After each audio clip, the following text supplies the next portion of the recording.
Kepada orang Kuching Sarawak, mesin Go ATM Public Go sudah sampai tempat kita orang di Kuching Sarawak. Sekarang Public Go baru hantar 4 buah mesin ATM. Yang pertama dekat Maiden Putrajaya, yang kedua dekat Maiden Sembariang, yang ketiga dekat Public Go Kuching ataupun KDA Rohno Kuching Sarawak, yang keempat adalah dekat City One. Jadi ini adalah kemudahan yang Public Go bagi kepada orang Kuching Sarawak untuk dapat keluarkan emas yang paling kecil 0.25 gram sampai 5 gram di mesin Go ATM Public Go di tempat-tempat yang saya bagi tahu tadi. Yang pertama, kita boleh withdraw dekat akaun GP. Kita mengumpul mumpuk-mumpuk dalam akaun GP Public Go. Pasal kita boleh withdraw dekat akaun GP ya, dan dapat keluarkan emas yang fizikal sama ada dalam bentuk gold bar ke ataupun dinar.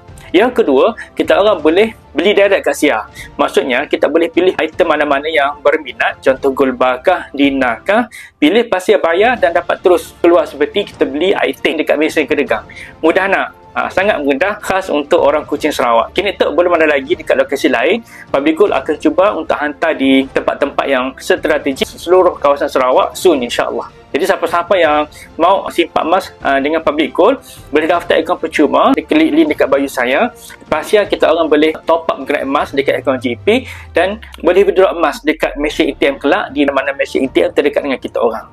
Untuk banyak tips pasal emas, jumpa follow kami. Untuk mula simpan emas, boleh klik link dekat bio ataupun isi beg biru dekat bawah ni. Kelak kami akan guide langkah demi langkah untuk mula simpan emas.